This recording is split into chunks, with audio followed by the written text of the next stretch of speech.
ओम गणेशाय नमः। सभी भक्तों का हमारे चैनल पर स्वागत है। दोस्तों, हिंदू धर्म में ज्येष्ठ माह में 2 बार वट सावित्री का व्रत किया जाता है।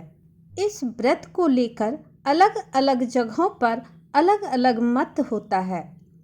वट सावित्री व्रत अमावस्या की तरह ज्येष्ठ माह की पूर्णिमा तिथि को भी रखा जाता है। इसे वट सावित्री पूर्णिमा व्रत कहा जाता है।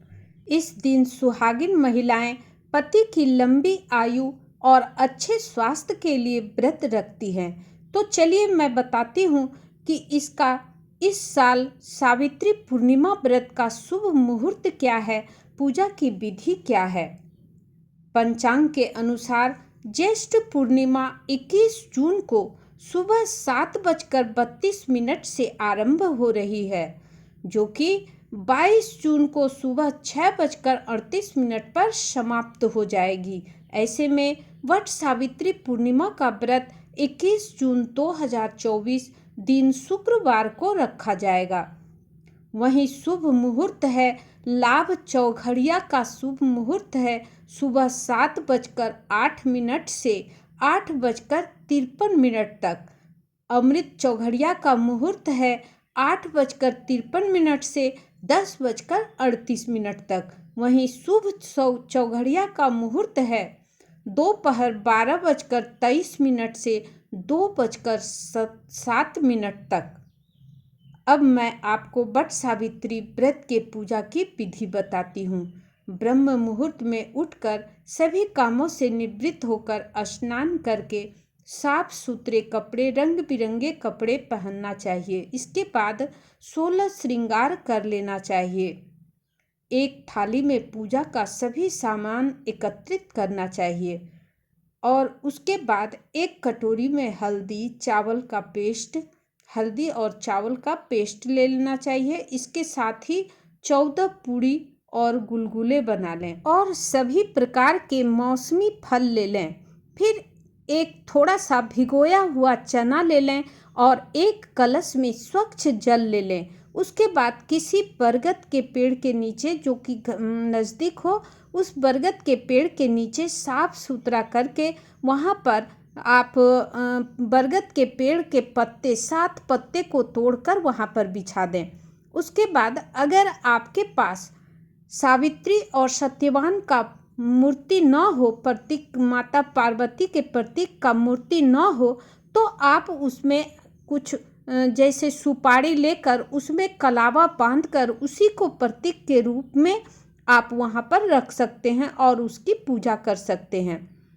अब चावल वाले लेप को हथेलियों में लगाकर बरगद में छापा लगाना चाहिए। उसके बाद हल्दी और जो चावल का लेप बनाया है उससे आपको छापा लगा दें। इसके बाद बट वृक्ष में सबसे पहले जल चढ़ाएं। इसके बाद फूल, माला, सिंदूर, अक्षत, मिठाई, गुलगुले, पूड़ी, जो पकवान फल जो भी लाए हैं सबको उस जड़ के पास पत्ता बिछाकर रख दें और भिगोया हुआ चना भी उसके ऊपर में रखें। सुपारी में 16 श्रृंगार आदि जो सामान लाए हैं श्रृंगार का उसे रखें। अब फल में जो भी लाए हैं उसको चढ़ा दें। इसके बाद बांस का पंखा रख दें। अब घी का दीपक और धूप दीप जलाएं। फिर अपने मन में सुख, समृद्धि, सौभाग्य और खुशहाली की कामना करते हुए सफ़ेद सूत को या लाल धागा को और जो नॉर्मल धागा हो उसको या कलावा उसको लेकर वृक्ष के चारों ओर परिक्रमा करते हुए 7 बार घूमते हुए उसे लपेटें और उस समय आप ये मंत्र बोल सकते हैं। इस मंत्र को बोलते हुए अगर आप लपेटेंगे तो बहुत ही शुभ फल की प्राप्ति होगी।